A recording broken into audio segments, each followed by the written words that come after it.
Hello, hello, everybody, and welcome to another great episode of Truth Wanted. Check out that live studio audience, guys. Really awesome.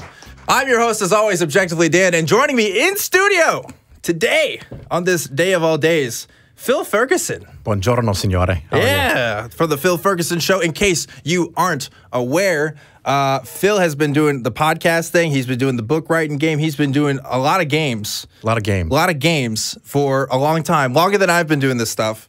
And he is in town this weekend, so you're also going to be able to catch him on AXP and Talk Heathen, too, in case you're fans of those shows. So definitely check those out when they come out. Godless Bitches. Yes, and Godless Bitches. And Atheist Vanguard. Yeah. So lots of stuff. So, Phil, I'm just excited that you're here, man. How's it going? It is going better than I deserve, I guess. Okay. Life's good. Life's good. Interesting. So, like, if you could give, like, just a brief description of kind of your work and your show and what you do and what you're interested in, to kind of give people, you know. Well, first, of course, I'm here by the grace of God.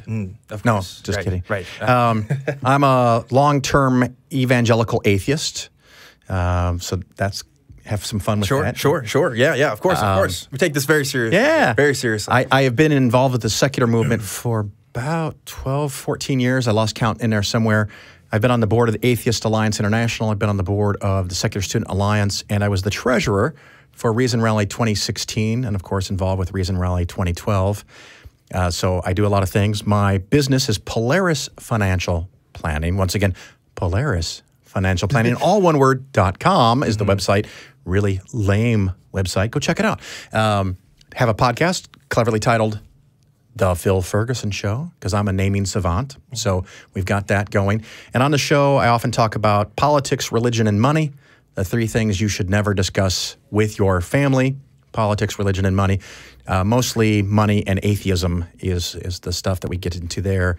But I also do segments on investing and how to invest. And I can swear on this show? Yes, you're allowed. Okay. And how to not get fucked with investment scams, ripoffs, annuities, insurance, crappy mutual funds. I thought that after a few months, maybe a year at the most, I would run out of stuff to talk about bullshit money scams. I was wrong. Yeah. They're never ending, and now I have a backlog of ideas. People send me an email and say, what do you think about this? Or what do you think about this? I did a 30-minute segment on acorns. Have you heard of that? I mean, you talk about, like, initial... the app you put on your phone. Yeah. Where you put the 99 cents in, or like cents for income. Yeah, okay. The too long didn't listen version, it's complete bullshit. Don't do it. See? But I did 30 minutes. Right. All the details of why it's bad. Yeah. I did betterment. I talk about annuities, where sometimes people will send me details of annuity they actually bought 10 years ago, and they'll give me the information of what they were promised, and we talk about what they actually got instead. I also tell people what are good things to invest in. So it's not just always what is bad, but what is good as well. Like to have a lot of people on from the secular community, people who are involved with American Atheists, which you guys are going to be at, right? Yes. And that's good. We can plug that right now, actually.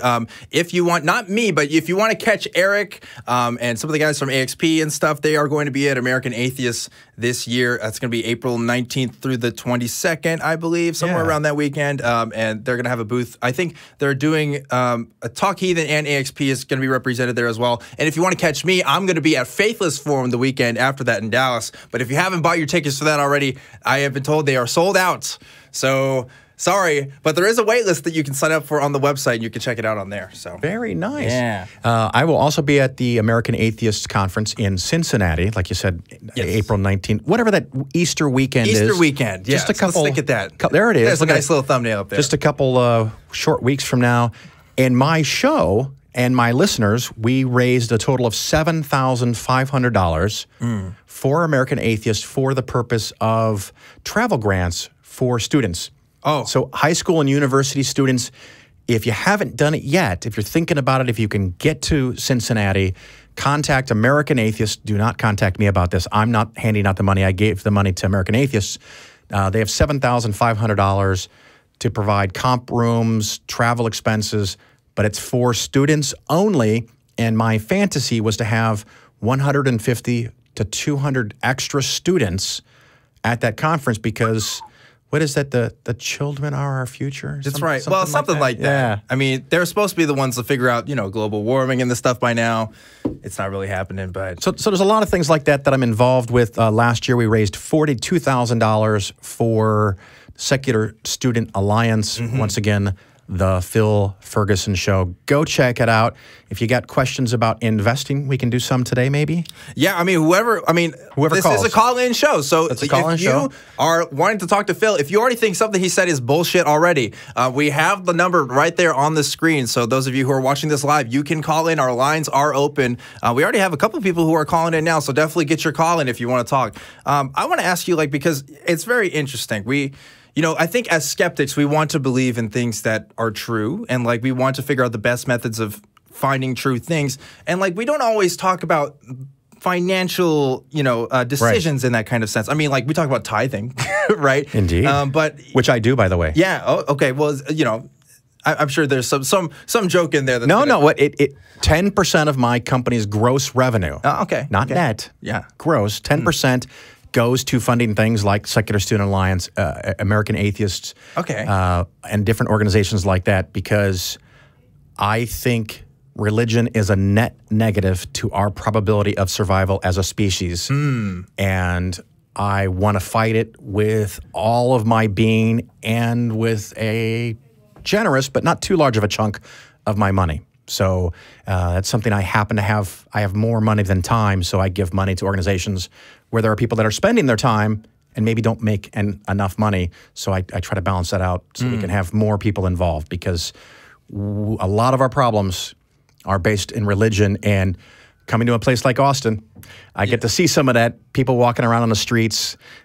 Very interesting people down here, but I like it. It's very, very interesting. And unfortunately, we're part of those people too. And you got to kind of make your place out in this city.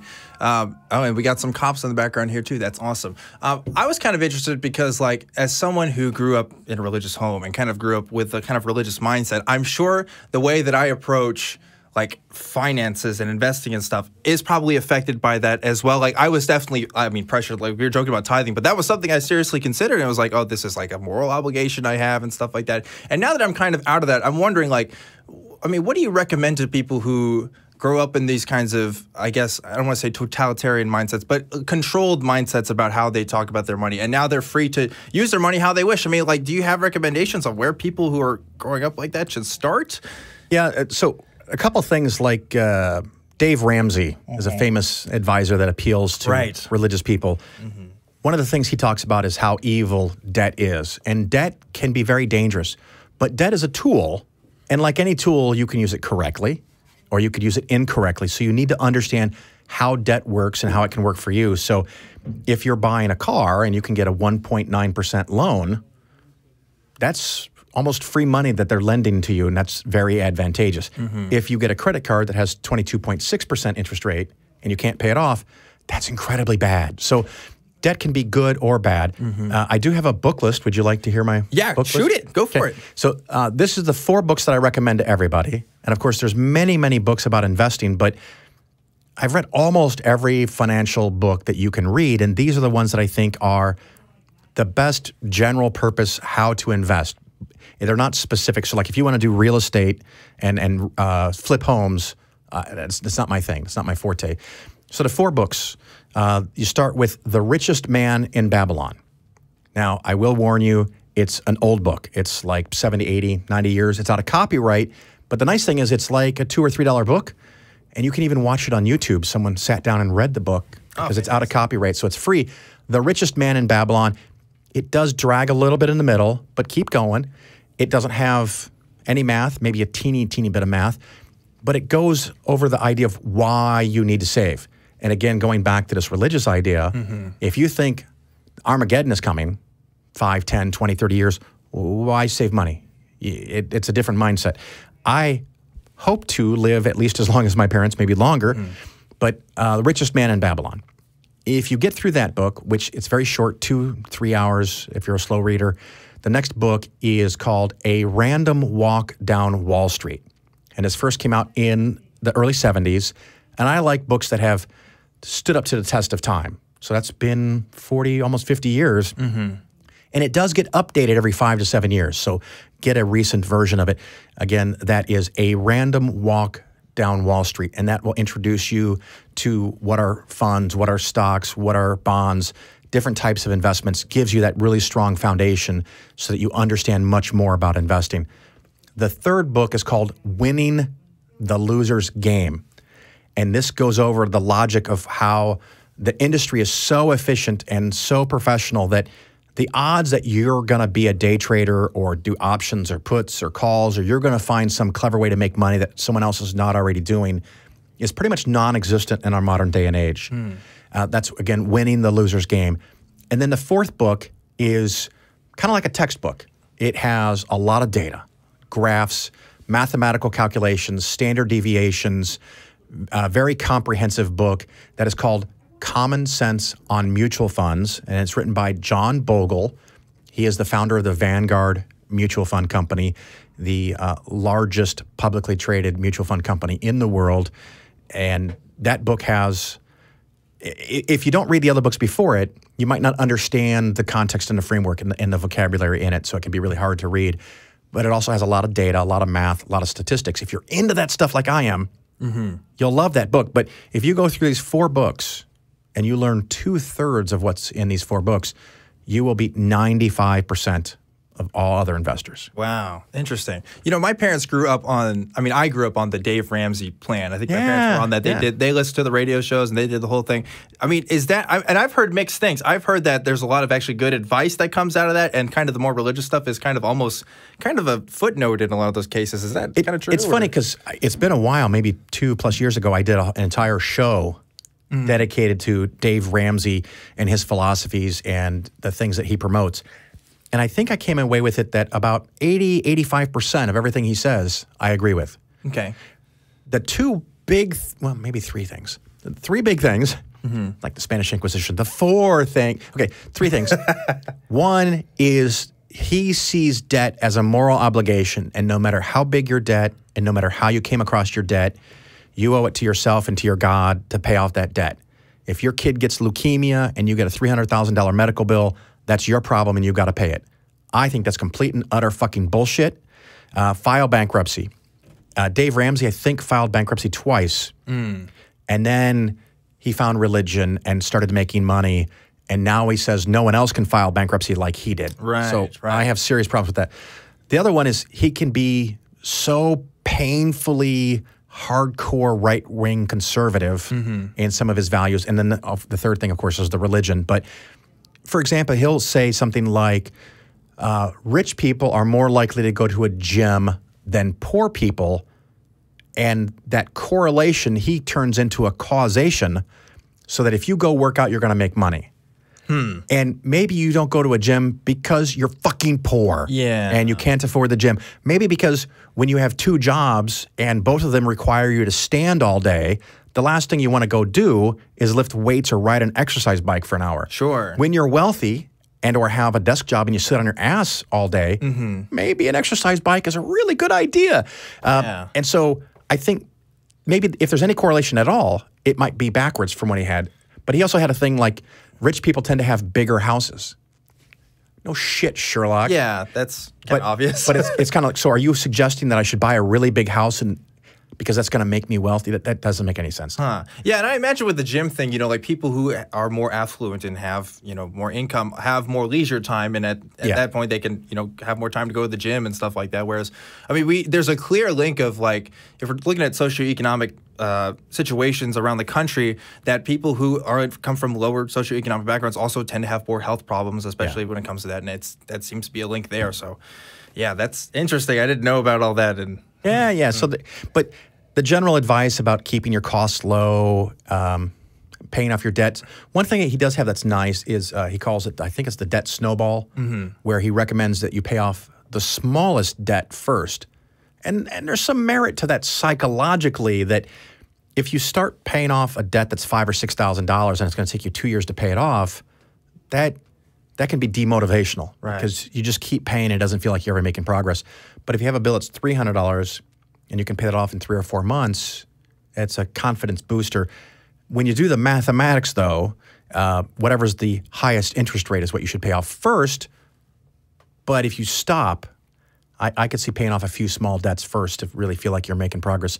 You know, maybe it's just a philosophical difference of opinion. Yeah, yeah. Wow. Man, I mean, like, I never really thought about how much you can apply, like, kind of skepticism to kind of investment and stuff like that until I started hearing about your show and what you're doing and stuff. But really, it does make sense. It's like, as someone, again, we talked about this, who wants to know true things and wants to know what's best for people. I mean, these are the kinds of things that people get taken advantage of all the time. I mean, we see this with, I mean, religious opportunists and stuff who are taking people's money, part of these multi-level marketing things and stuff like that. There are these schematics that are developed to take people's money and siphon them in ways that they don't realize are being siphoned and stuff like that. And it seems like a lot of your work kind of focuses on that, huh? Well, one of the things I say is that most investment companies and insurance companies, they often make more money on your money than you make on your money. And if you let them, it's a pretty good gig for them. One of the things I'm going to talk about on Godless Bitches, another show pump for you, we're going to go over socially responsible mutual funds and whether you should buy them or not. So go check out that show just in a couple of days. But we can talk about other things. We can talk about religion. We can talk about Bitcoin. Yes. If you want to talk about Somebody Bitcoin. call in about Bitcoin, please. Let's have that conversation for sure. We can talk about Bitcoin. We can talk about flat Earth. That's a popular thing that just drives me insane. Yeah. But all kinds of different topics. Just to remind people who are watching this live, we do have a few more lines open. I think we're going to talk for a few more minutes, but we're going to get to some calls in just a second. So if you want to talk to Phil about anything at all, it sounds like you're open. We can talk about religion. We can talk about Mormonism. Yeah. We can talk about Galactic Overlord Xenu. Well, I want to know what I can know from you that I can't get from other atheist people. Because, you know, I talk to atheist people every single week. We agree on most of these kinds of things. I'm interested in stuff that I wouldn't know otherwise, that you probably know. I mean, like, what is it about, like, are there certain things that the average person, even the non-religious person, can trap or fall themselves into that they don't realize is kind of like a religious thinking or a kind of thinking that isn't as skeptically minded, maybe? Yeah, so I think it's probably as important or more important to me to be skeptical or rational than it is to be an atheist. I have met, particularly if it's very liberal Christianity, Methodist, Anglican, Wiccan. Sure. If they just do their thing and leave me out of it and don't try to make laws, and they're pretty level-headed about most of the rest of the world, I don't really have a dog in that fight. But if you're an atheist and you think that George W. fucking Bush planned 9/11 and they spray painted thermite on the columns inside the building, you're out of your goddamn mind. Yeah. And I'm sorry if that's your position. I don't want to talk to you. So don't call in because I'm going to reach over and push the button. But, you know, there's other things, Bitcoin, anything about investments, I guess I'd probably be considered an expert. And that might be different than a lot of the atheists you talk to. I agree with your point that, like, I care less about the atheism thing. And I said, like, religiously thinking. I'm more thinking about because you can be an atheist and not be skeptical about certain things. I think that's a huge point that we don't emphasize enough sometimes, but it's like just because you're an atheist doesn't mean you're clear and you know you can get away with things scot-free and all of your decisions are rationally based in some great Euclidean form of logic or something. Like there's definitely room for growth and room for improvement and all the kinds of thinking that we have. And I think that I've definitely, even as an atheist, have found myself in bad deals, whether like in job situations or just like situations where I thought I was going to get money for things when I didn't and stuff. Actually, well, I don't know if I want to go into this particular thing, but I have worked for Christian organizations where I didn't feel like I was actually promised the things that I was going to be promised, and especially in terms of paychecks and things like that. So yeah, that's always rough. Like little things many, many years ago when I was much more stupider than I am now, I had a day job. I got a new job, and they said, don't worry, we'll pay for your moving expenses. Right? So people showed up at my apartment, they loaded everything, they put it in boxes, they carried it out to the truck, they drove it to the other city, they bring it out into the new apartment we moved into, and it was all free to me. And that was absolutely fantastic until 9 months later when I get a statement from the company saying that free move we gave you was really worth $6,000 and it's counted as income and I've got to pay the tax on it. And since the employer gave it to me for free, they didn't pay any of the tax. I now have to pay 33%. It was higher tax rates back then. So I had to cough up $2,000 to cover the tax on a free move, and I had no idea that that was coming. So that was a big shock. That was something that I was ignorant. And I tell most people, get an accountant, get a CPA, someone that can help you do your taxes. And what most people do that's a mistake is the only time they think about their taxes is between January and April 15th. Mm-hmm. You need to think about your taxes the rest of the year. If you only have one job and one W-2 and you're just scraping by, fine, maybe you can do your own taxes. But as you get older and you have different accounts and different properties or different things going on in your life, by talking to your tax professional in the summer or in the fall, you might be able to make a change that can affect your taxes before you go file. Because once you're in February and you're collecting documents, you can't change anything. Right now, you can't change what happened back in 2018. So take that little bit extra time and pay $200, $300 for a professional to help you with your taxes. Good advice. Good advice. I gotta wonder, what do you think about these kinds of people? And I see this on Facebook and social media and stuff.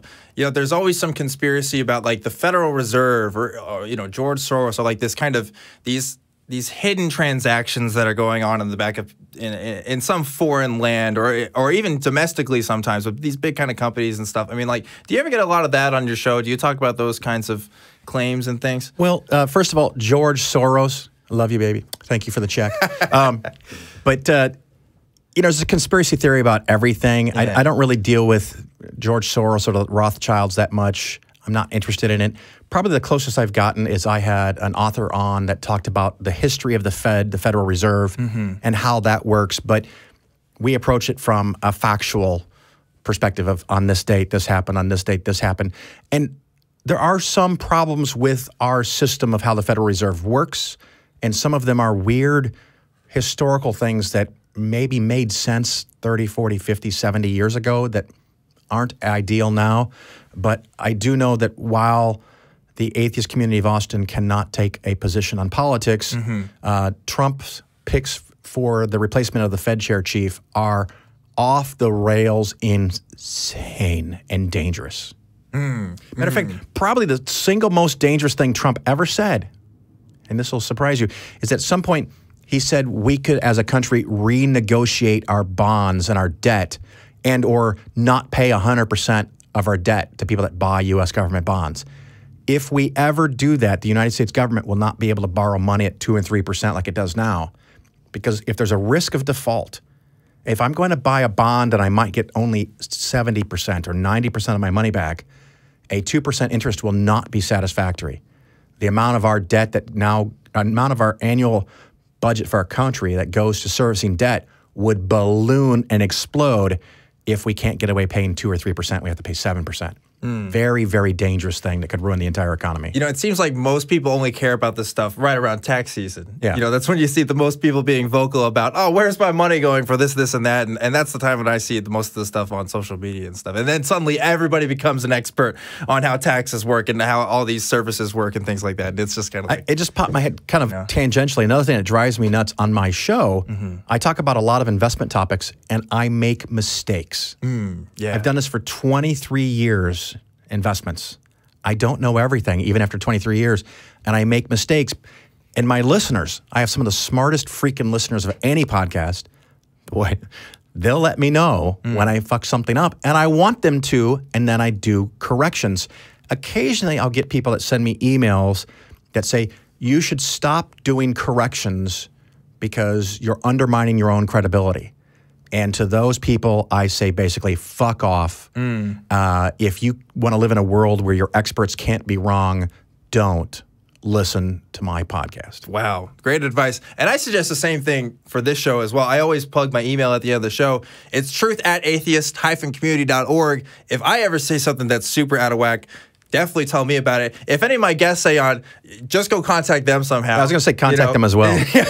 Don't go to me for that. Don't, at me on Twitter or anything. But yeah, I mean, I think it's wonderful the stuff that you're doing on your show and talking about these kinds of issues, because I think it's something that a lot of people feel they don't have the confidence to talk about a lot of this stuff because we're talking about money at the end of the day. Yeah. And money, that's a big issue for people. And so many opinions come up when we're talking about money and stuff. And it's hard to kind of find out the facts behind, what's a good decision, what's a bad decision, and all this stuff. And I'm just glad there's somebody coming from kind of an atheist perspective, a skeptic perspective, and saying, okay, well, here's my take on this. Yeah. At least one take, right? Well, sometimes I'll get these like symbiotic authors. I had an author on called Gerald Posner, who wrote a book, I think it's called God's Bankers.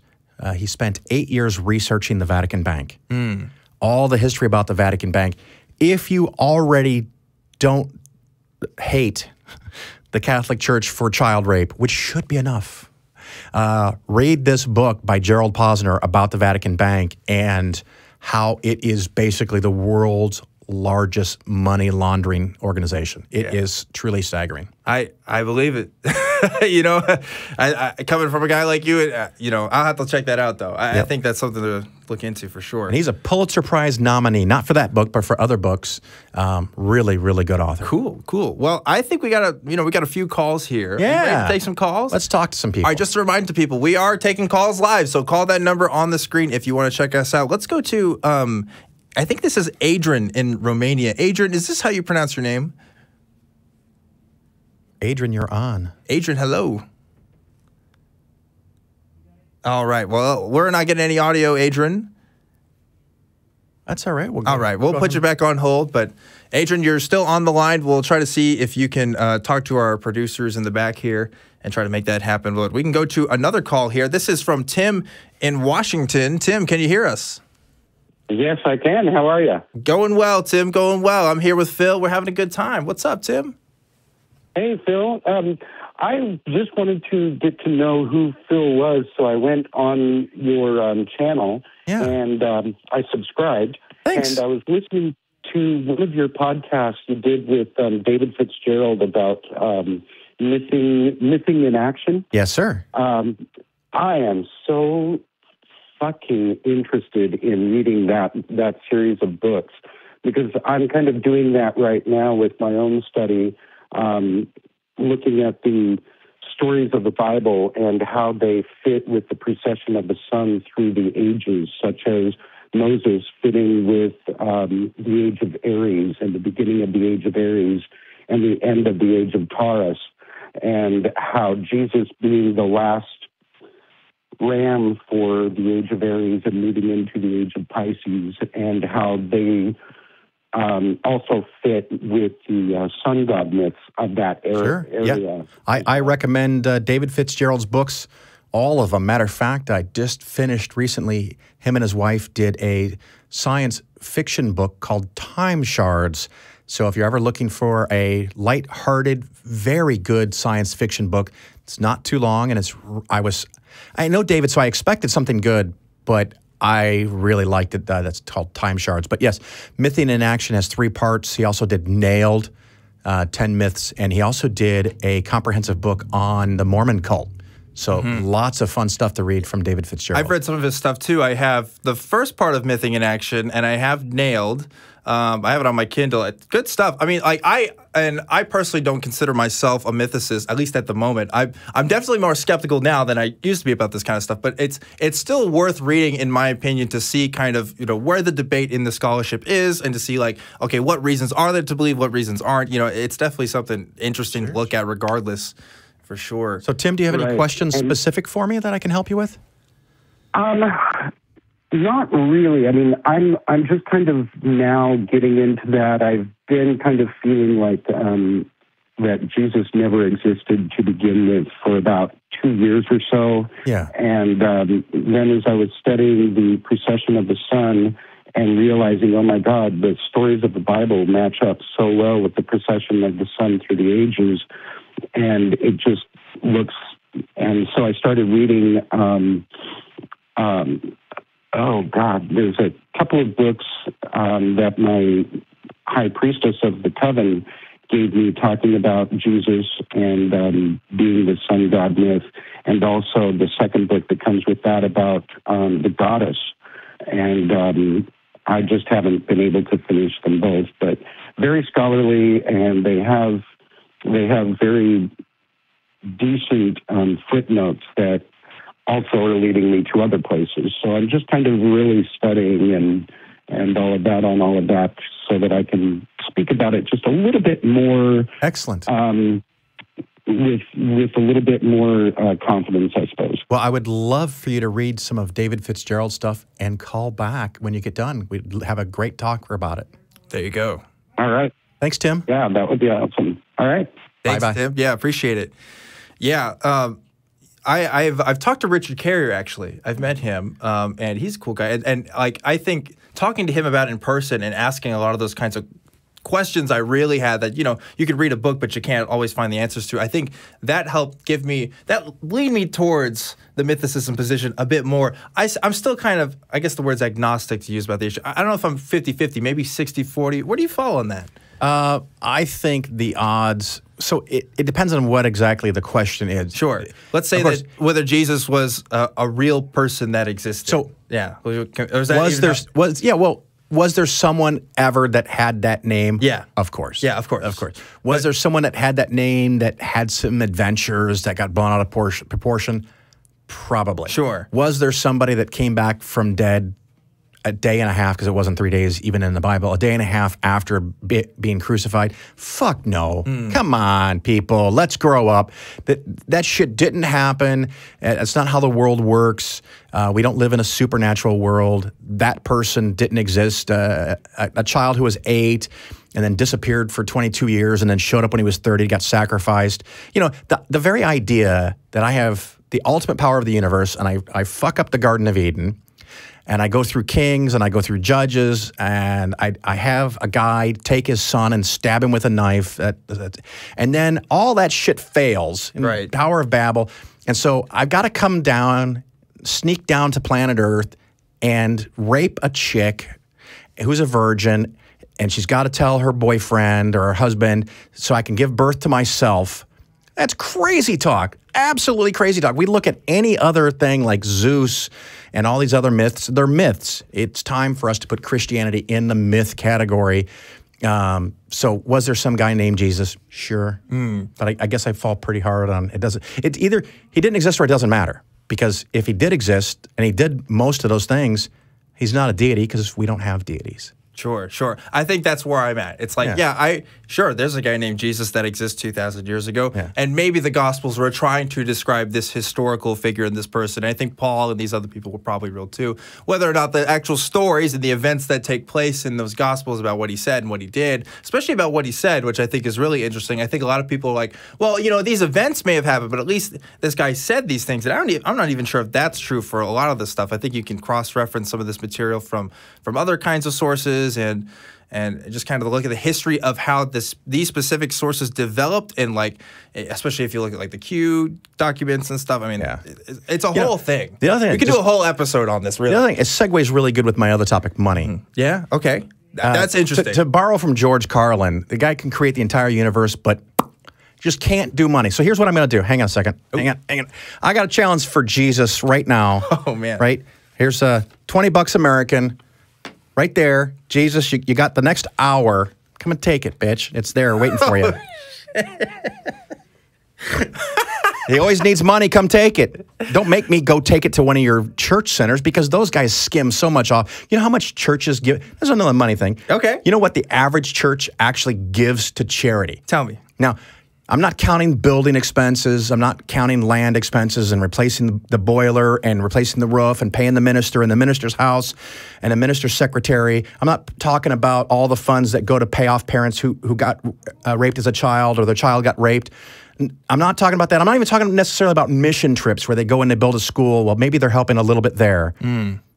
But how much actually goes to coats and shoes and food and soup kitchens? What do you think? Less than 10%. Yeah, about 2-3%. Okay, wow. Now, one of the things I do on my show, I have a little segment for sometimes called Church Money. And I encourage my listeners, if they're ever in a church, like if you have to go vote, a lot of places, the place you go vote is in a freaking church. Yeah. Not in a school gymnasium, not in the YMCA, not in a public building, freaking church. Okay, I have problems with that on its own. But if you're in a church to vote, if you're in a church for some other reason, funeral, wedding, whatever, around the front door, look on the tables And sometimes the church will put out their budget. And so I have people looking in churches for budgets, and they send me the budgets, and I go over them line by line on my show. I call out the church name, the location, the city, the denomination, and we go through line by line by line. And I just did one for a Methodist church. It's either Michigan or Wisconsin. I can't remember. But it's in the show, and they give about 2% of their money towards charity, towards helping other people. 98% of the rest disappears or goes to funding the actual organization. Wow. Wow. I guess I shouldn't be surprised. Yeah. I mean, like, that's kind of the sell. It's like, oh, you're giving these money, so it's going to help towards these other things and stuff. But so many people don't realize, like, how much a building costs and how much it costs to pay people and stuff and how much it's actually going to go towards these other kind of mundane things that you don't think about. When you're putting the money in the offering plate, it was always like, oh, this is going to God. This is going to some other thing. Whoa, we got to... Yeah, my 20 just disappeared. What is that? Whoa. Oh, praise Jesus. I am a convert right now. Did you guys see that? Was that live? That's crazy. What was that? Amazing. Yeah, that was a shitty investment on my part. We got some supernatural activity going on. Call the Paranormal Activity guys. We need to make a movie in here. That's right. That's right. That's wild. Well, Jesus just took my $20. I guess so. I guess you're out $20. I guess I just got converted right there. Now all I need is the Kalam cosmological bullshit argument. Yeah. That's funny. Oh, man, that's good. That's so good. But I love that. So, like, you do, like, church audits, basically. It's really... Well, from time to time. Yeah. But if you're ever in a church, for some reason, just look around. If you see the budget, grab a copy. There's usually a stack of them because some churches, not a lot of them, but some churches want everyone in the parishioners to know where the money is going because when they beg and plead for more money, they want to show you where it's already going. So it's a nice thing. And maybe they don't want the public to see it. Sure. But I sure as fuck do, and I'm going to talk about it on my show. It's good fun. I think even if I was a Christian, I would feel okay about that. It's like, okay, yeah, people should know where this money is going. Right. We should make this public. We should, But if you think you're giving money to a church and 80 or 70 or 50% of it's going to help somebody other than the staff, you're very, very deluded. You have... no basic understanding of reality, which is, well, that's why you go to church. But just look through this document and look, they've got it broken down where it goes to. Yeah. How much goes to each and everything, how much is set aside for maintenance, how much is going to the boiler fund, roof repairs, repaving the parking lot, paying off the minister's mistress. It's all listed. Oh, maybe that's not listed. It's not a line item. Yeah, but it's, like Sarah Silverman once said, sell the Vatican, feed the poor. Why are you sitting on a mountain of gold? What the church basically has become. What is the dragon in Lord of the Rings? What's his name? Smaug. Smaug. Yeah. The church is like Smaug. They've got all this gold and they hoard it and they put it under the Vatican. And what do they do with it? Nothing. Yeah. You know how many people they can help and feed? They're not interested in that. It's an international child rape gang. Whew. Yeah. There's my. That. Yeah. Send your emails to. Please don't. But yeah, I mean, the Vatican City stuff. I mean, again, that's another thing we could just go on tangents on because you see people sitting on thrones, and it's like, and these processions and these ceremonies and things, and it's just like, and it's just this tiny walled city surrounded by an area that, I mean, you can see the economic disparity. I was my girlfriend recently went to Italy for New Year's, so she went on a trip there, and looking at pictures of what the difference between being in the city and being outside the city. Yeah. It's crazy. It's crazy. And the church causes a problem for the country of Italy because they are the single largest landowner right. in the entire country of Italy. Right. And they don't pay tax. Yeah. And so Italy suffers from that some. Right. Well, this is a call-in show. Yeah, let's we do talk. have some other calls here. Let's try to get Adrian again in Romania. And Adrian, please tell me if this is how you pronounce your name. Hello. Hey, how's it going? Can you hear me? Yes, we can hear you. Okay. It's Adrian, and I want to talk about how we learn. But first, I want to tell you my perspective. I'm a lazy, pessimist, skeptic atheist that hopes that humanity won't destroy itself in the near future. I also don't want us to destroy ourselves. Yeah. I like living. Yeah, I do too. I think that's a good base to start with, I think. And another thing I want to point first, two small critiques of the show. Hope you're open to suggestions. Open to anything, man. Yeah. It appears to me that when a color that you and your host agree on doesn't, then the AC part of the show, I don't know if it was a premise of the show, kind of flies out the window, and it just becomes a loop that feeds itself. It has a name, but I forget it.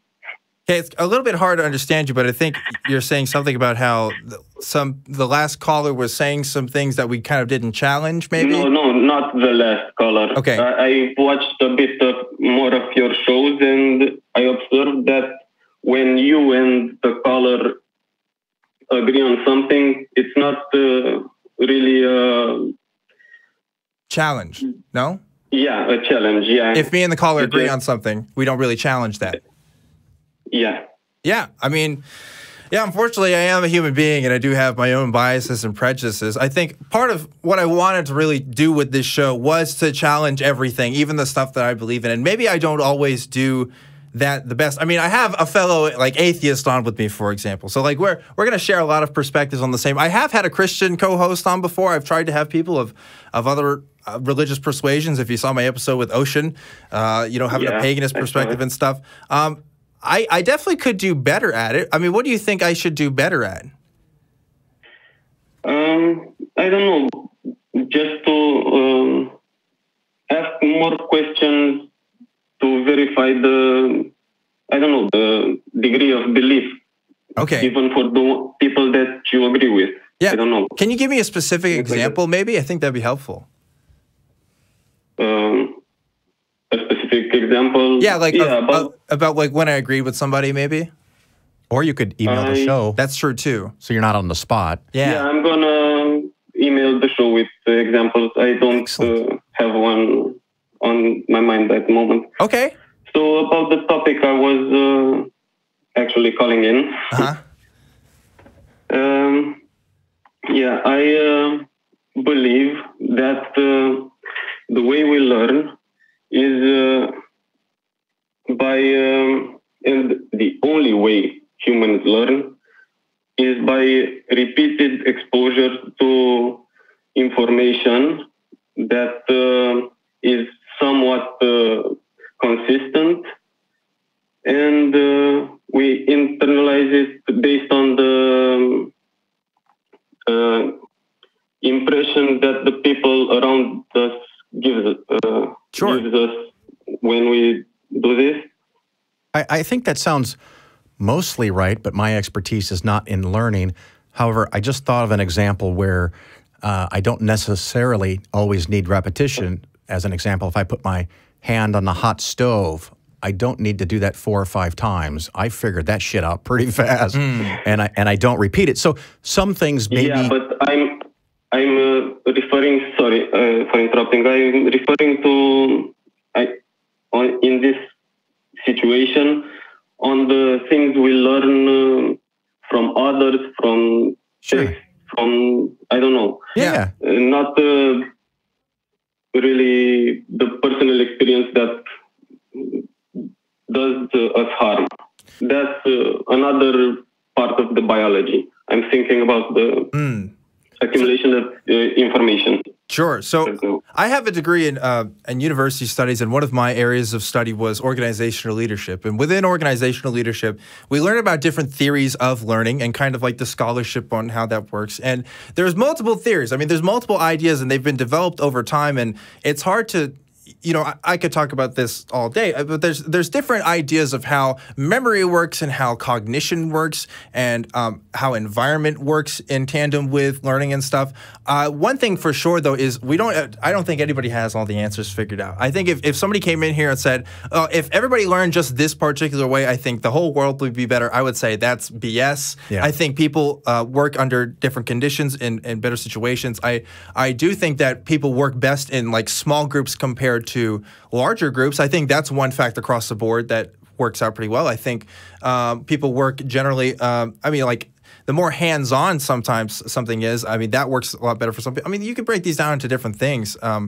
But yeah, I mean, do you have any thoughts on this? Or Well, I think one thing for me is that repetition definitely helps for most things. I absolutely agree there. Mm-hmm. I am an auditory learner. Yeah. And one of the things that I did in college and even graduate school is that I got to the point where I never even read the books that they, you know, the $200 books that you'd have to buy. Right. But I made sure I went to every single lecture, every single time, and I never learned how to take notes. So people around me were writing everything down. I didn't do that. I didn't do notes. I didn't read the books, but I went every single session and I focused 100% on the professor or the teaching assistant and listened to what they say, because I learned that every single thing that's going to be on the test is at some point discussed in the class. But I would also drive some of my classmates nuts, because if they wanted to talk to me, I'm like, no, I'm paying a fortune to be here, and this is how I learn. Shut the hell up. And I had to focus and listen. But you're right. Repetition is important. Mm-hmm. A method of learning that's good for you. All those things are important. And I'm sure you would agree. We just need to encourage people to do more of it and to be lifelong learners. Absolutely. Yeah, but I want to focus on the drawback of this, because I didn't mention another two criteria that don't appear in my philosophy or in my observations. Is that it doesn't appear that we have a mechanism to intuitively try to find if the thing is true, and we don't have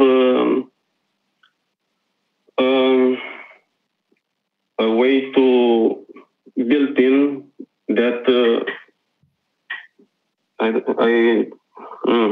Yeah. Well, I think you're right that if what you're saying is that most people makes the prevalence of religious beliefs.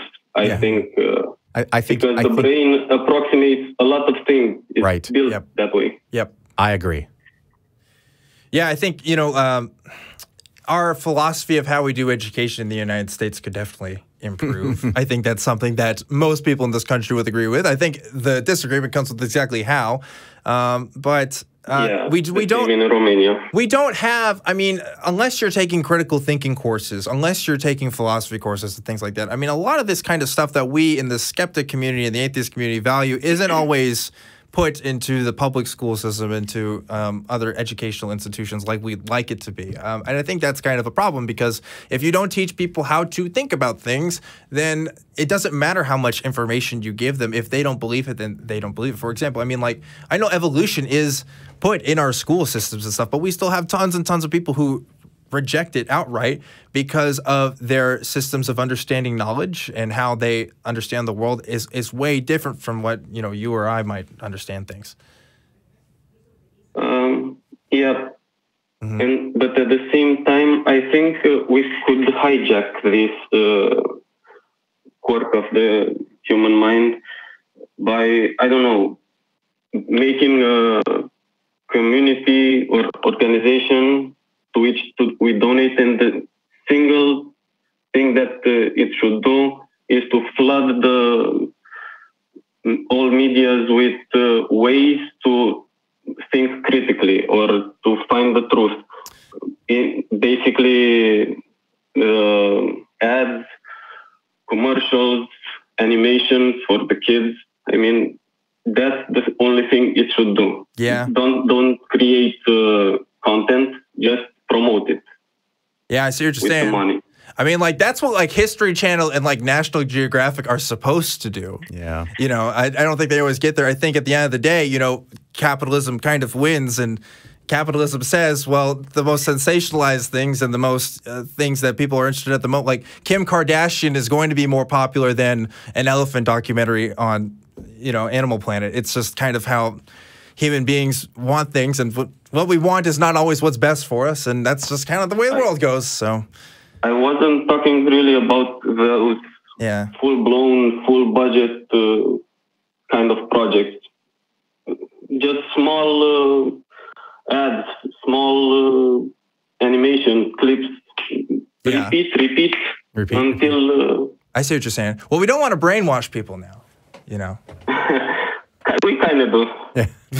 I see what you're saying. Maybe indoctrinate people in a good way, in a healthy way. Inoculate. Inoculate is a better word about how to think about things. Like, hey, let's you know, take some time to think about the messages you see. Yeah, of course, that's counterproductive to the people who put stuff on TV. They don't want you to always think about this kind of stuff. So, you know, it is kind of a battle. Yeah. But yeah, PBS, man, go fund your local public stations. I don't know. I think that's one of the things you could do now if you're looking for solutions. But thanks for the call, Adrian. This was kind of an interesting conversation, a little different than what I'm used to. I want to leave you with something. I don't know, in agreement with Phil. Okay, leave me something. Leave us something. We'll talk about it. Yeah, if an idea doesn't have a condition to prove it and a condition to disprove it, then it should remain in the realm of philosophy, not in the realm of our daily life. Ooh, I like it. Have a nice day. Thank you. Okay, Thank you very much. Thanks, Adrian. Appreciate that. Hey, before we go to the next caller, I wanted to do a test. Okay. Remember that whole George Carlin bit where he prayed to Joe Pesci? Sure. Are you familiar with that? Yes. So what I'm going to do is I'm going to pray to Mark that he returns the $20, and I want to see if Mark answers prayers at a slightly higher rate than Jesus. So we're going to now test that philosophy. Oh, wow. See if he has power at all. What? Oh. Hang on. What? Look at that. It was already there. I mean, before I finished the prayer. Wow. It showed up before I finished. So Mark is my new God. Wow. Mark, thank you, my Lord and Savior. Oh, man. Savior? My Lord. Yeah. My Lord Mark. I don't know. Mark hasn't saved anybody. Yeah, so the $20 is still available for Jesus. There you go. Mark sure does work in mysterious ways. It does, man. Yeah. That was magical. That's fast, too. That's a freaking miracle. That's the kind of service only Mark can get you. That's right. I mean, how many times does Jesus give you your money back? Yeah, I don't know. Wow, that was prompt. God damn, I'm impressed. I'm loving this. This is so good. Oh, man. Well, we have another caller here on the line. This is Matthew. Although, well, maybe we could talk a little bit of what he said about if an idea can't be proved or disproven, is it even worth kind of talking about? I think that was kind of the point. Well, and of course, pushing it to philosophy, anything and everything is great to be debated. One of the things, for example, when I was on, I think 2 years ago with Tracy, someone wanted to talk about the Kalam cosmological argument. Right. And my philosophical position, if there is such a thing coming from me, is that it might be nice if you can debate something into existence, but then you need to show. You need evidence. An argument might be helpful, but an argument is not evidence. Yes. And unfortunately, sometimes an argument simply becomes verbal masturbation. So nothing is achieved, nothing is proven.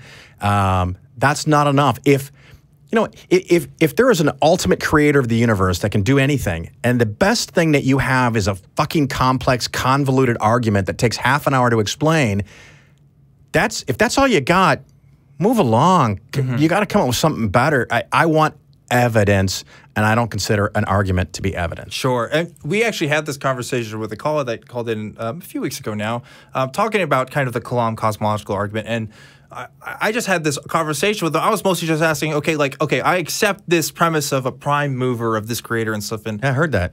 What if we just said it was the Christian God? Like, how did you get to that point? And I remember one of the first things he said was, oh, well, the Bible says that the earth hangs in the sky and stuff. In the waters. Like, well, hold on. Well, okay, the Bible can say things, and the Bible can say things that are true, but what does this have to do with... What's funny, because that caller, I listened to that show, was talking about the Bible proving the Big Bang, or the Bible prognosticating or describing the Big Bang. I didn't challenge him enough on this. I tried to let people have their their time on the show. Yeah. Let them talk and stuff. Because if you get too much into the semantics and debate the Bible history and stuff, like I know way too much about the Bible, if anything. But you can be nicer than me. It's your show. That's cool. Yeah. But I know where you're going with this. But I want you to 100 years ago, the Bible proved that the Earth existed, or that the universe existed forever. Yeah. And so, how is it the Bible only proves scientific information after we already know the scientific information? Yeah. And so, even if it really did predict the Big Bang, even if it really did explain the Big Bang, it didn't explain it well enough for us to know that there was a Big Bang until we figured out through science that there was a Big Bang. So, even if the Bible is right in that case, it's still useless because no one could interpret it correctly until we had the additional information. So the book is meaningless in that regard. It doesn't actually say that either. It says God hovered over the waters and some other stuff. It's but like, even if it did, it's still meaningless. Sure, for sure. I agree with that totally. We have another caller here. This is Matthew in Arizona. Matthew, can you hear us? Hey, yes. Can you hear me? Yeah, we can hear you. What's up, Matthew? Hey, so I'm a big fan of the show. I've actually been a fan of the Atheist Community of Austin for kind of a long time. Awesome. But I want to. So I know that I have ObjectivelyDan, and is it Phil? Yes. Yep. This is Phil. Yeah. Phil. Oh, okay. Nice to meet you guys. Pleasure. So I wanted to call and talk about what is sometimes referred to as anti-natalism. Yes. What? Anti-natalism. Oh boy, Matthew, can you? Phil, No. Actually, don't explain it to me. Okay. You talk to Dan, and I'm gonna sit here and look entertained, and if it makes sense and I get into it, I'll jump in. Okay. But if it's like, is this a philosophical thing? It is kind of a philosophical thing. Okay, so that's not my. Yeah, I guess. Go ahead. No, it's not really my realm of expertise. And maybe I'll learn something, so I'll let the two of you do this. Well, this is good because these are two people who know a little bit and then somebody who doesn't know at all. Yeah. Maybe you can come in and say, that's bullshit. And I learn things all the time, so maybe I'll learn something new. Yeah, so, let's do it. Okay, so Matthew, kind of go ahead and give us what you want to talk about with anti-natalism. Okay, well, so just super quick, just so you guys have an idea, I am an atheist. I've been an atheist for about 20 years. I was raised as a Mormon, and now I absolutely detest the Mormon religion, but that's a different conversation. But so antinatalism is essentially this idea that I sort of loosely subscribe to the idea that humans should not be reproducing, and I have a few reasons for this. And different people have different reasons for this, but so one is just the question of overpopulation. Like the Earth is way overpopulated. This is, I suppose it's debatable depending on who you ask, but I mean, resources and global warming and all of that. I think it's very obvious that there are too many people on the planet.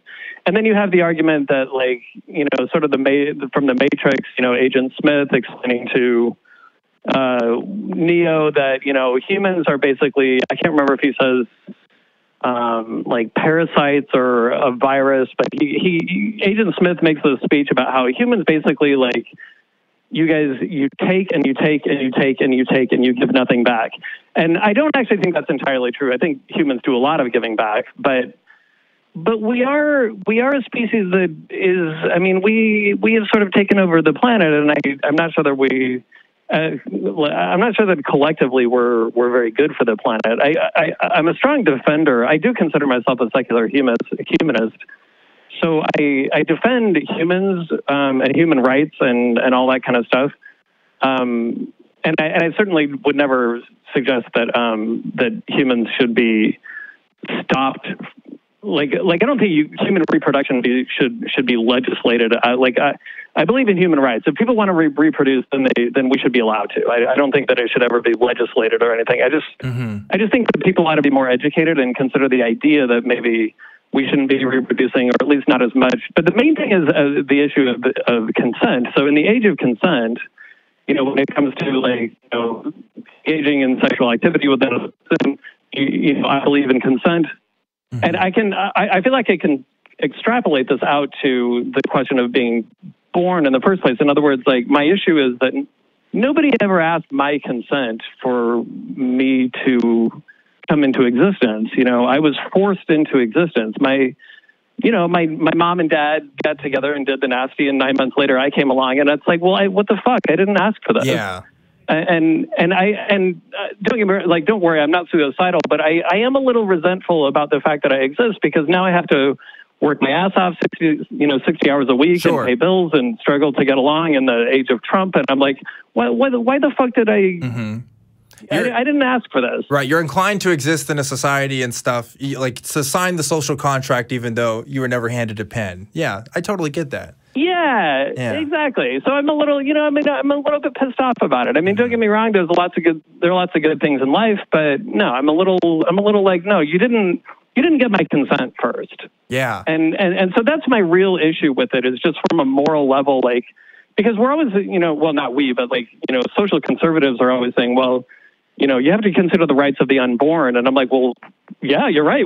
We should consider the rights of the unborn. Yeah, whether like they want the possibility that whether they want to be born or not. Like you're never, there's no way to find that out. Right. Ahead of time. You just, you do the nasty and produce a kid, and bam, that kid is expected to participate. And it's like, well, that's really kind of not cool. Like you don't know if that kid wants to exist. I'll give you my take on this, Matthew. I think that, like, I am an anti-natalist in the sense, like, I don't plan on having kids. Like, my girlfriend and I, we talked about this. If anything, we've said that we want to adopt, because there's a lot of suffering though in the world. And if we can help other people who are already around and make that better, instead of producing our own kids and have them have potential suffering, we want to kind of avoid that. And I think you're right. It's like, well, even if we can't ask we can't ask consent of the unborn, basically. We can't ask people who aren't born yet whether or not they want to live. And that's kind of the catch-22 of the whole situation. So it doesn't seem feasible to me to kind of legislate anything that says, oh, we can't have kids because of this potential harm. And there is also the argument of, well, they could have a great life too. It's kind of a gamble there. True. I mean, that's just I don't know. There is a kind of beauty to it, to know that there is a spectrum of differences in people's lives and the opportunities they have. Also, a horrifying nightmare to it as well, to see, like, oh, you could be born into circumstances out of your control that really suck and stuff. And but yeah, I'm of the opinion that we have to take care of our own, and I don't personally plan on contributing to the future suffering by not having kids. But I also recognize that that's my position, and it's like it's kind of hard to convince people that, because if you tell people, oh yeah, I don't want to have kids because of the potential harm that brings, you sound kind of weird. You sound kind of crazy to most people, because I mean, it's literally programmed in our biology to want more kids, and people talk about it all the time as a positive thing and a marker in some people's lives of their maturity and adulthood and all kinds of things. We have a lot of social institutions dedicated to, this whole process. And yeah, I sympathize with it. I'll put it that way. I probably feel the same way you do about this, Matthew. And I'll just chime in now. Yeah. Thank you for a very clear explanation. Yes. I was shocked. Thank you for that. I think I'm going to agree with the vast majority of what you said. I don't think we should legislate, but I think a lot of people should think real hard before they have kids, and maybe we should educate people and provide education for poor people around the world. As it turns out that the higher the level of education, the more power that women have in a relationship, the less kids people have, and the better the health care, and I'm all for health care, the fewer people that some people think they need to have, the fewer kids people think they need to have, because if there's a really good chance that each and every one of your children are going to die, you tend to make more of them. So I think in general, I'm going to agree with you that we need to be careful with that. Matthew, can I ask you this? Because I told my mom this one time. I said, yeah, I don't plan on having kids. I'm almost kind of an anti-natalist is what I said to her. Like, I think that, there's a potential for suffering and stuff, and I'd rather help my fellow human beings that are already here. And, like, I got the biggest shock from her. Like, especially, like, almost a scolding, like, well, how could you say you don't want kids? Like, and you're also really young. Like, I was waiting for you to say, that's okay, because I didn't want to have you. Have you talked about this with people, Matthew? And, like, have you gotten a similar reaction, or is this something you've just been kind of privately brooding? Well, that's a good question. I mean, I talk about it occasionally. I do tend to, like, I believe in not proselytizing, especially because I was raised in a proselytizing religion. Oh no, Matthew, you're cutting out a little bit there, bud. Oh, talk again. Oh, sorry. Oh, there you go. You're good. Sorry. Can you? Yep. Oh, okay. Go Sorry. ahead. Can you hear me now? Yes. Go ahead and repeat what you just said. I was just saying. I mean, I'll talk about it if the subject comes up. I definitely try not to ever preach my ideas to people because, you know, I don't like people doing that to me. So if the subject comes up, then I'll talk about it. But it's interesting what you said about your own mom because I talked about this with my mom once, and this has been like 20 years ago. But I'm in my mid 40s. My mom, who's this, you know, good Mormon woman, you know, she had 5 kids, and I asked her once, and well, because she almost died when I was born, and then she came even closer to dying when my brother was born, and we're the youngest too. And I asked her when I was in college, I was like, if you had to do it over again, would you still have chosen to have me and my brother? And she said no. And I said, good, that's the right answer. Like, you almost died giving birth. And we all would have been better off. And she said, yeah, that's true. And it was really interesting because it wasn't like, it was a strange conversation because my mom she's a philosophy professor at a university. So she, you know, there's like, you know, we approach this from a very academic perspective. It's like there's no hurt feelings or anything like that. It's not like, oh, I hate you and I hate you. It's nothing like that. It was just like a thought experiment. But I appreciated her maturity to say, like, no, I could do it again. I would not have had you and your brother. It was very terrible for me. And I'm like, good, because I think that's the right answer. Like, I think, I don't know. And well, now I'm getting off of the weeds. Yeah, but, no, absolutely. Yeah. I think as a secular humanist, it makes sense to also be kind of an anti-natalist. And I think if you tell people that, at least my experience was, people think you just hate kids, and it's like, no, actually, it's actually this kind of moral dilemma that we kind of have as people. Like you said, you can't ask consent of people who don't exist yet. So it's like, what do you do? And as Phil was kind of saying, if we're looking at developed countries versus, you know, less developed countries, and we see the birth rates across these different nations and stuff, we see that more developed countries have less kids than ones that, you know, aren't as developed and stuff. And there's these ties to again, socioeconomic situations and stuff, and how people have kids, and how, like, in the past, the kids were there to help with the family and help raise everybody else. And we used to live in villages where people were helping and raising each other. And now we kind of live in more isolated communities, especially here in the United States, where you either have your parents or maybe it's a single mom, single dad, and people don't have the same kind of living situations. And you end up having a lot of problems that happen later on because your development wasn't as nourished in some ways. And of course, there's the evolutionary pressure, because if you have a species that does not want to procreate for whatever reason, it goes extinct. So the species that survive are the ones, I mean, one of the basic requirements is that you breed and you have offspring, because if you don't, you go away. But there are a lot of things that we can do as humans to make the place better for everybody. And this is something that bears some thinking.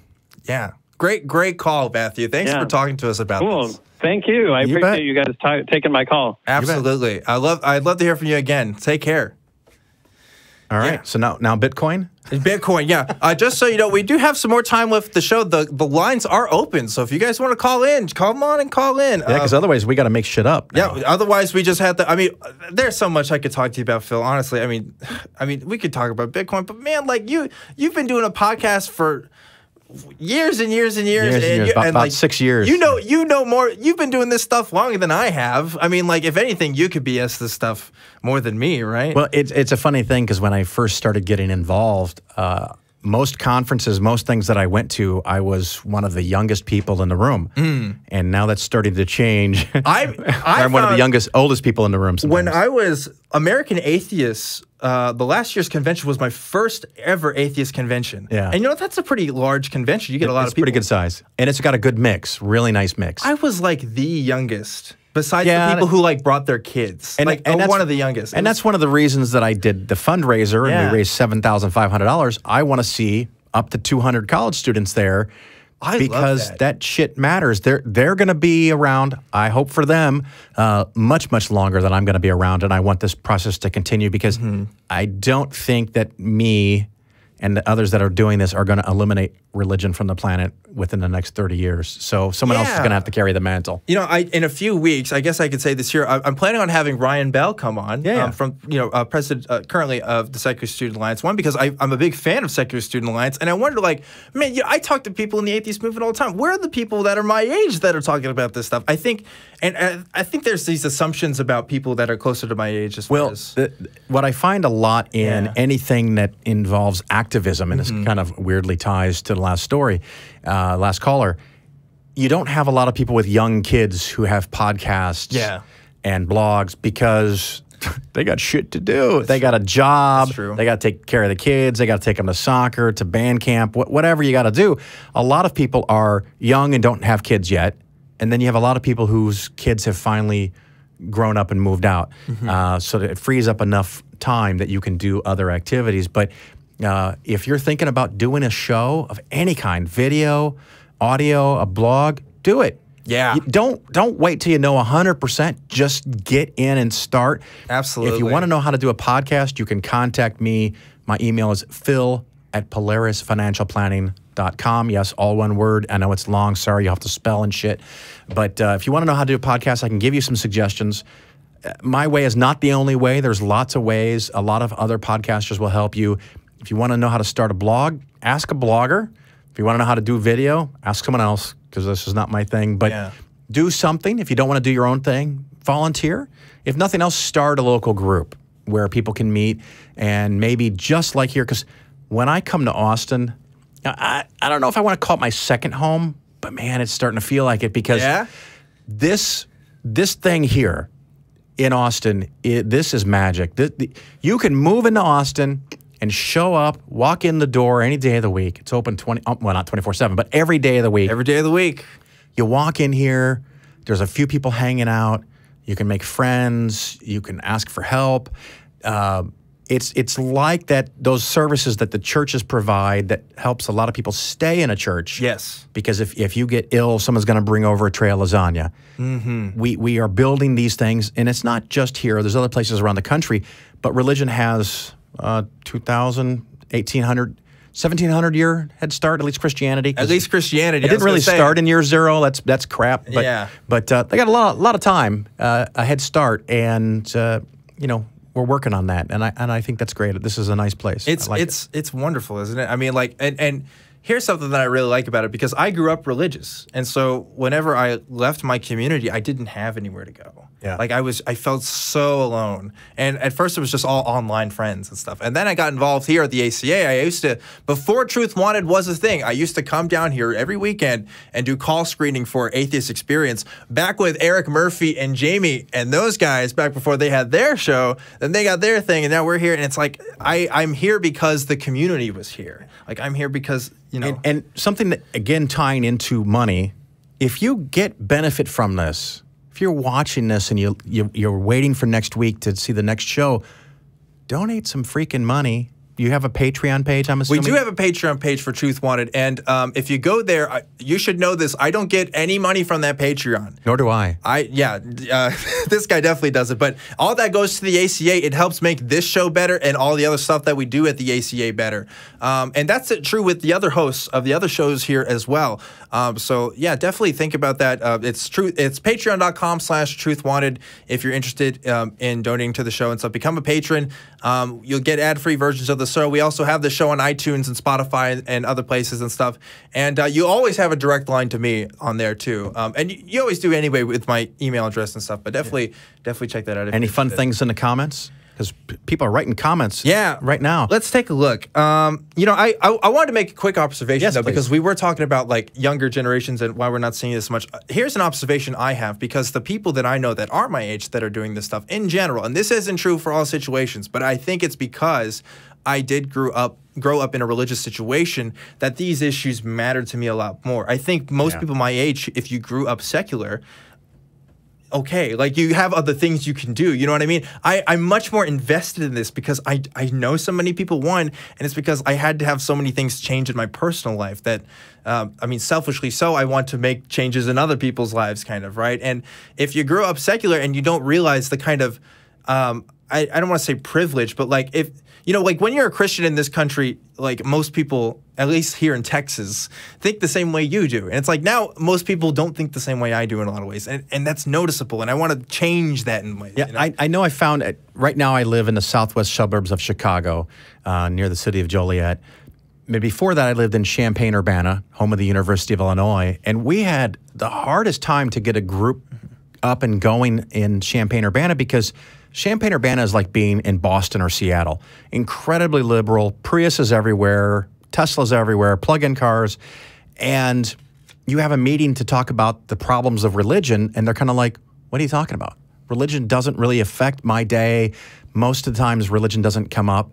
But when you go to Nashville or Austin or Atlanta, anywhere in Arkansas, that's the state right below Missouri. Yeah, right, Missouri. In Arkansas, it is a daily freaking problem. I spent 2 years in Arkansas, and I would meet people, and they would say, hi, Phil, or hi, I'm Bob, what's your name? And I go, hi, my name's Phil. Second thing that they would ask me, what church do you go to? Right. Yeah. And the first time that happened, I thought, are you freaking, okay, this must be some weird-ass person. This will never happen again. But it happened again and again and again. And so I finally got to the point, I almost always want that argument. But sometimes I'm not in the mood. And so I looked up in this book, they had all the addresses and numbers. What did they call? Oh, Yellow Pages. Yeah. You may have heard of those. I looked up. And I know the app. Yeah, I know what you're talking about. Yeah. I found the First Church of Jesus on Main Street, on Main Street, you know, 123 Main Street. And so someone would ask, what church do you go to? And I don't want to have that argument about religion. And I saw, I go to the First Church of Jesus on 123 Main Street. You know what they said then next? Tell me. That's the wrong church, Phil. Oh, yeah. You should come to my church. And it just drove me nuts. And I remember one time I was in a particularly feisty mood, and someone went through this whole process and asked me what church I went to, and I said the First Church of Jesus on 123 Main Street. And they said, well, you're going to the wrong church. Why don't you come to my church? And I said, what the fuck is wrong with you? And of course, they were shocked. Yeah. Because that's not how most people behave, but that's how I do it. And I said, what the fuck is wrong with you? You might as well ask me what my wife's favorite sexual position is. Because you're asking one of the most personal things that we can discuss is my personal relationship with a deity or without a deity. And that's what you start with? Really? I mean, what happened to what's your sign? You know, something basic. Let's just have a talk about the weather or sports. They're trying to protect you, Phil. Yeah. They don't want you to go to hell. And it's crazy. But the stories and the fun that I had down there screwing with people, I was going to tell you a math joke. Oh, yeah, you were going to tell me a math joke. A math joke. So First math joke on Truth Wanted ever. Let's get it started. And I'll give you a hint. Yeah. It's a math/atheism joke. Yes. So you've been warned. The best kind. I go into like a 7-Eleven when I'm in Arkansas, and I buy a sody pop and a bag of chips or something, right? And the total is $3.34. I give the cashier $10, and she flips the fuck out. Why is that? Math joke. You got to do math, dude. I told you. I warned you. It's a math joke. I don't wanna. So $10. Okay. The total bill is $3.34. Yeah. What's the change? $10. Total bill is $3.34. It's going to be $7.67. You said you taught, man. It's $6.66. $6.66. Fuck. Shit, you're right. So the change is $6.66, and the cashier types in $10 and sees the change on the register, $6.66. Oh yeah. And they're like, Mark, edit that out in post. I didn't do that wrong. and they're like, do you want to buy a Bazooka Joe piece of bubble gum to change the total? And I'm like, no. I want you to give me 666. And I was really half tempted to go, oh my God. It was so funny. I went and I sat in my car and I'm laughing my ass off. Yeah. And I really had to think about not going back in and buying the shit over and doing it again. Yeah. They were so freaked out. And I just couldn't believe that people actually own this stuff and embrace it to the point that they're scared to count out the change because of the numbers. Because of the number. Right. That, you know what? That's not the first time I've heard a story like that either. It's amazing. Absolutely amazing. I couldn't hardly wrap my head around it. And man, that's another thing too, talking about just the numerology stuff that people get real hyped up on, even though the 666 thing like isn't what people say it is. Like, it's not really. Yeah. There's a lot of historical context that comes with that numbers and stuff. But yeah, like the superstitions that come out of this stuff is just really bizarre. Really, really bizarre. I don't understand it all the way, but So I thought you had a lot of Christian callers. You guys call in, talk to us. I guess I must have intimidated. I don't know, but we're coming up to the close end of this show anyway. So, but Phil, man, it's been really awesome having you on. Well, you're very kind to say something like that. It's been really. I mean, it's not like Anyway, I was gonna make a joke, but I'm not gonna make that joke. Actually, Okay. that's too off color even for me. But wow, tell me later. Yeah, for sure. You can get it in the post show. Yeah. Like real quickly before you go, because like you have such a vast depth of knowledge, and like I want to tap into that knowledge as much as I can before. Like, what would you say to somebody like financially? Like if like you were talking about starting groups, you were talking about starting shows, like what can people do with that money more? Can you explain like what you were going, because you had a great message there. It's like, yeah, contribute to the shows, but like, what if people want to start their own thing? How should they kind of budget that out? How should they plan that? Where's their money best going to be spent for? Well, I'll talk about specifically podcasting. Yeah. So if you want to be on a shared platform like Spreaker, Stitcher, Blog Talk, something like that, I think it's going to be something like $99 or $149 a year. So you have that expense. You might be able to get something free, but that has limited services. Maybe you could try with that. As far as you need a computer. Yeah. To do a little editing. You can do that with Audible. Audible is amazing. Mm-hmm. And there's endless YouTube videos to teach you how to edit in Audible. So you can do all of that for free. Maybe a basic soundboard that you can hook up to your computer and a microphone. And these microphones are really nice, but you can start off way cheaper. The one I recommend is a Shure SM58. And the nice thing about that is you might be able to find one used on eBay or something for under $100. And the beautiful thing about that is not only are you only out $100, if you decide 6 months later you don't want to do podcasting anymore, you can sell it back on eBay for almost the same price you paid for it, because those microphones last forever. Mm-hmm. I often get people who want to buy a $500 soundboard and an $800 microphone. Completely unnecessary. Make a show, learn how to edit, learn how to mix in some music and change it up, have some segments, have some fun with it. And if you decide it's not fun anymore, stop. But if you like it, keep doing it. And a really simple podcast can take you 2 to 4 hours a week. So there is some time involved. Mm-hmm. If you want to get more elaborate, sometimes if I have a show that I have to do a lot of research for, I might spend 7, 8, maybe even 10 hours. But that's not the norm. It's usually just a few hours. So you can do it for very minimal amount of money, and your voice is important. And yes. I do not connect with everybody. You do not connect with everybody, but there's going to be people you connect to that listen to my show and go, don't ever have that fucker on again. I'm getting a lot of people in the chat that want you back, so this is good. This is good. You know, there's other shows and there's people that connect on different things, so I want as many shows as possible. Mm-hmm. And like with creationism. Yeah. Like bloggers and podcasters, put creationism, put these Christian buzzwords in your titles and in your the links that, what is the words? Hyperlinks, bookmarks, whatever. Yeah. I want some 13-year-old boy or girl who's got questions about their family's faith, mm-hmm. and they want to know if men actually walked with dinosaurs. Right. To type in the word creationism and get 50 freaking hits that aren't fucking Ken Ham. Yeah. Oh, wait, that sounds weird. But something that's not Ken Ham, yeah. I want them to find all these other links and get an education. Mm-hmm. And I want them to learn from us. I don't want there to be 1 or 2 podcasts. Yeah. So more content. You don't need to have a big, expensive studio space to do this stuff. Like, look into getting a Blue Yeti microphone, get you some nice, Bose headphones as you can. And that's like, that's it. Like, invest in some good equipment and then just go from there and see where it goes. And even then, you don't even need that. You could just use like the Apple headphone microphone. Yeah. I know people that have done that, and it seems to have worked out for them. But like Phil is saying, like just having a voice and just saying stuff. I'm certainly not an expert on many, many things, but somehow I still have a platform here, and people seem to like it. People watch, people call in. You know, like I have my story and I have my thoughts and opinions, and people want to hear your thoughts and opinions too. So I think that's a great message to end the show on. Hey, there's the $20. $20. Yeah. Sorry, Jesus, going back in my wallet. Going back in the wallet. Well, I think we want to wrap it up here yes, in just sir. a second. Is like final plugs or anything you want to get out there before? The podcast, of course, is The Phil Ferguson Show. It's on any good podcast player. Sorry, Jesus. Oh, look at that. Isn't that beautiful graphic? Yeah, those are the Wonder who made podcasts that. can't hear, but we got his little graphic for his show up here. The Phil Ferguson Show, the cleverly titled Phil Ferguson Show. My website, which is really sad and pathetic. And no, don't contact me to redo it. I don't give a shit. That's PolarisFinancialPlanning.com. You can email me, phil@PolarisFinancialPlanning.com. I am on Twitter. I sometimes check that. That is @SkepticMoney. If you have questions, you can email me. You can send me a message on Twitter. You can find me. I also have a Facebook page for me, Phil Ferguson, and for The Phil Ferguson Show. If you have questions about investments, that's normally what I will talk to people about.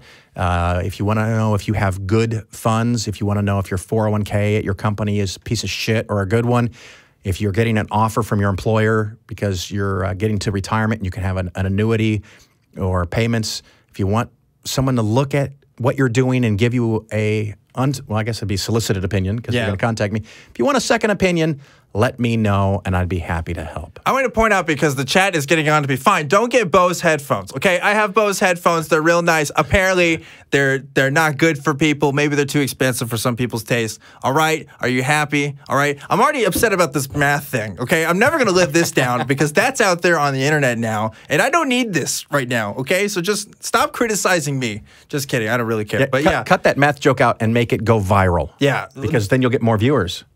You're human, dude. It happens. Yeah, it's true. And apparently I suck at recommending equipment, too. I still stand by the Yeti microphone, though. It's been worked wonders for me on the Epistemic show, which is the other thing I do. But we need to plug Truth Wanted right now. So Truth Wanted, if in case this is your first time watching, it's Colin's show. We do it every single week live at 7 o'clock Central right here in Austin, Texas. It's pretty awesome. We have a Patreon. If you like this show, you can go to patreon.com/truthwanted, and you can donate there. Again, I don't get any of that. That all goes to the ACA and making this show better and stuff. You can also find this show on Spreaker, iTunes, Spotify, wherever you get your podcasts at.